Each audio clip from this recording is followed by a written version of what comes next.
Hello and welcome back to Gliterature Alley. I'm Too Tight Lautrec. Now, are you standing 6 feet away? Okay. Okay. Now that we've gotten that out of the way, I'll prop up my little springtime butterfly here because today is all about spring. Oh, well, we'll just leave it down there. Today I'm going to be answering some questions that Roz from Scallydandling About the Books has kindly asked me to answer for what's called Springathon. And she has given a few poems in honor of spring, and she's asked people to comment on those poems and then give a poem of their own to also help usher in spring for the rest of us. And I decided that since I have a huge backlog of lip syncs that I've done, and they are some of my favorite poems, that I would include those as my offerings. Now, a word about lip syncs. They're really quite hard to do, but if you want to get to know a poem intimately and thoroughly, listen to it 856 times while you're on the elliptical machine at the gym or on the treadmill, and not only will you lose a little bit of weight, but you'll get to know more about that poem than you ever thought possible. And it's really quite worth it. You don't just memorize it, but you allow the poet's voice or the actor's voice to enter into you and you become a part of it. And it's really, I recommend it. If you've never done it, I recommend it from here on out. So let's get started on Springathon. The first prompt is bird, and Roz has offered the poem The Thrush's Nest by John Clare. And here we have acute attention rendered into language. And just as in this poem, in the 5th line, the narrator speaks of himself as an intruding guest as he watches the thrush warping the moss to form a nest. But just like the poet watching the bird, we are also we're an intruding guest watching the poet as he warps language to make a poem. And my mantra is, as you know, pay attention. And this is a tremendously good example of just the kind of attention that one should pay to the world. And I offer 2 poems for you. The first is by Sylvia Plath, and I know that most people don't think of Sylvia Plath as a nature poet, but I'm attempting to change that forever and for always. The poem Black Rook in Rainy Weather is a wonderful poem where obviously she's looking at a black rook in rainy weather, but her voice, number one, it just speaks to me. I find that listening to her voice and having it enter me as her words are entering me is just sort of a transformative experience in and of itself. But you can also hear the humor in her voice and the joy in language because she plays with language. It's really an astounding poem about paying attention and hoping that the moment of radiance, the moment of inspiration to write a poem or to live through some sort of new glorious moment after plodding through the world in the dull cloud that sometimes we plod through. It's really quite amazing. And there's a line in here, miracles occur if you care to call those spasmodic tricks of radiance miracles. And I think it's one of the best lines ever. I'll offer a second poem too, and this is Gerard Manley Hopkins, and it's the poem The Windhover. And yes, it's dedicated to Christ our Lord, and although I'm not that Jesus-y, or I'm not Jesus-y at all, as a matter of fact, but I don't hold that against Hopkins. I love this idea of it's like a spirit rising in the air, but it's actually a very detailed and specific look at an actual bird. And in this poem, Samantha Bond is reading the poem, and it's just a lovely, lovely poem. And I have my sister Mary Rosebud, doing it because, you know, that Jesus thing, etc. So that's my offering for the bird. The second prompt is water. And in this poem, Roz offers a short story of falling by Alice Oswald. And again, we have a poet who enters the poem midway, and she doesn't just enter the poem, but she actually enters the poem by becoming a drop of water. And the poem is ostensibly about water as it falls and then absorbs into the earth and the plants and then evaporates into the air again, and the cycle of life, etc.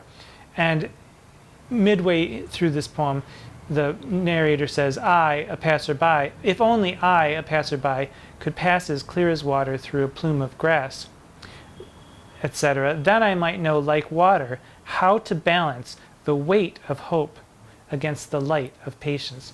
And I found that idea of the weight of hope really quite lovely, because we all are earthbound, aren't we? And yet we don't necessarily hope for that, and we don't necessarily think of hope as something with gravity, but in fact it is quite a weighty thing, hope. And the light of patience, the idea that we can wait and wait and wait until our moment of transformance comes, or transcendence comes, is also quite a lovely image. So for my poem about water, I offer again Gerard Manley Hopkins' Inversnade. Not only because his language is so strange and so fun and so lovely, but because in this poem we have the kick-ass Diana Rigg reading the poem. And to have Diana Rigg in my ear with Gerard Manley Hopkins' words entering my life, it was just a joy. And so I did this lip sync, and I hope you enjoy it too. Even if you don't want to look at me, just turn it on and listen to Diana Rigg reading Gerard Manley Hopkins' poem Inversnade. It's gorgeous. The third prompt is an animal, and Roz offers The Trout by Seamus Heaney. And you just have to read this poem. It's a lovely poem. It's a brutal poem too. There's a lot of imagery about war, and it does make you think that when you're in a war, everything is war, even a trout going through water, ramrodding the current, which is a fantastic line, and it's the last line of the poem. My offering for an animal, well, there's Black Rook, of course, but that's bird. There's Elizabeth Bishop's The Fish, which I didn't do as a lip sync because it's just so long. There's also Plath's poem The Sow, which is quite a long poem too, and I haven't done a lip sync about that. But there's a poem called Barking by Jim Harrison, and there's a line in there where he says, "I was a dog on a short chain, and now there's no chain." So it's not technically about an animal, but it references an animal. And then I do a poem by Emily Dickinson called A Narrow Fallow in the Grass. And I did this, it's not my best performance as a lip sync, but it is about a snake in the grass.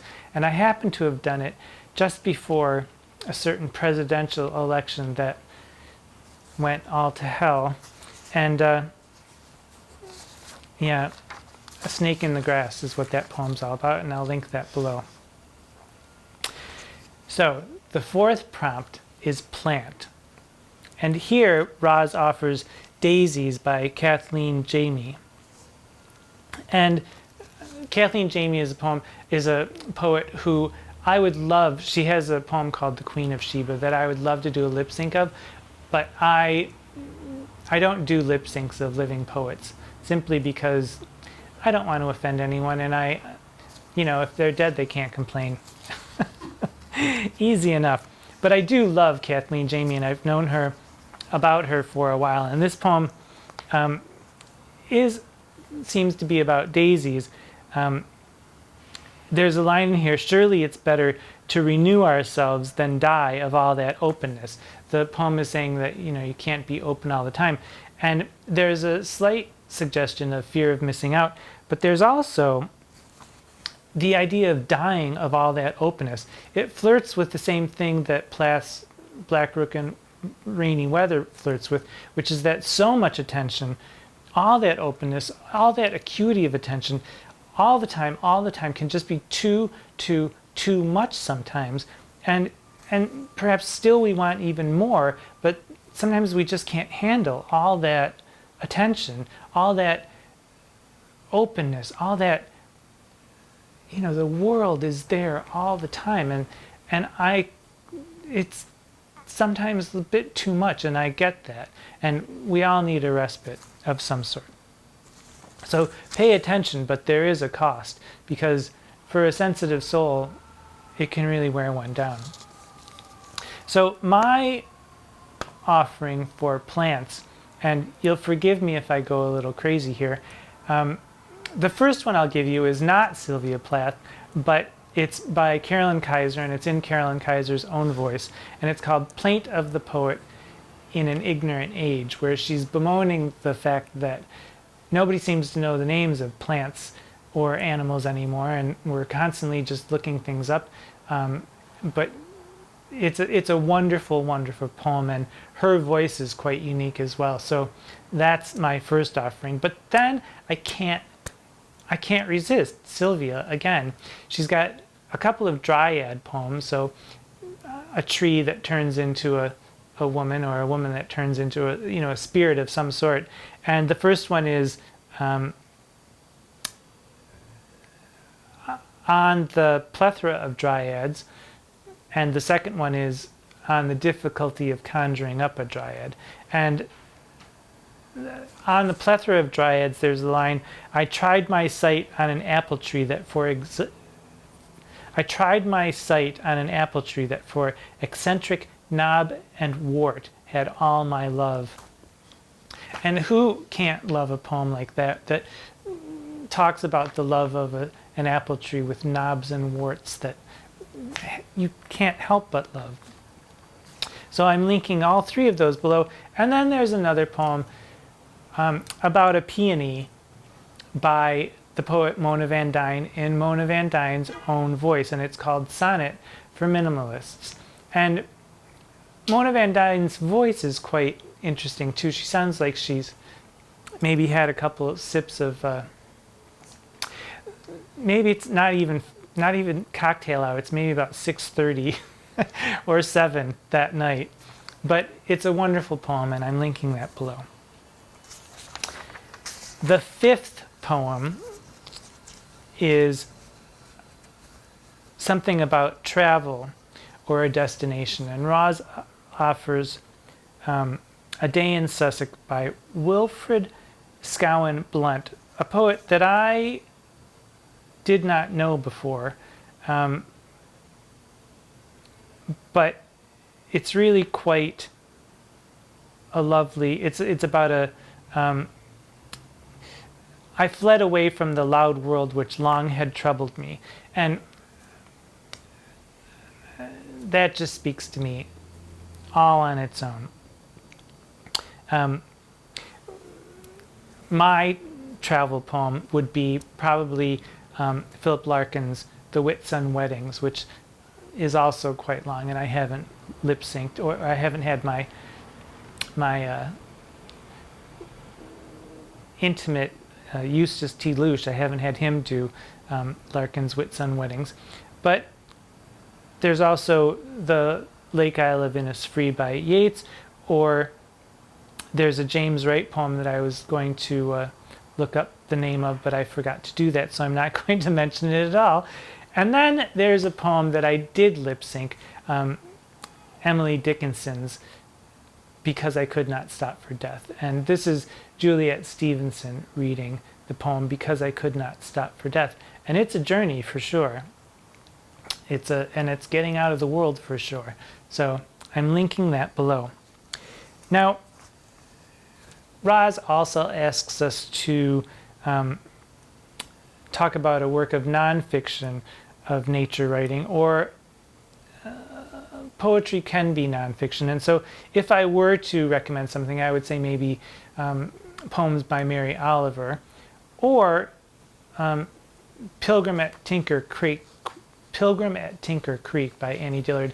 It's not poetry, but it is essays. And so there you have it. Now,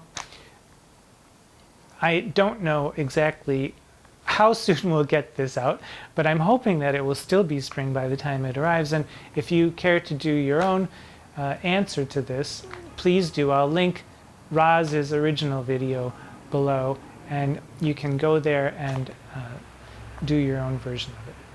So I hope you're having a very good and safe spring. Until we meet again, I'm Too Tightly Trek. Mwah.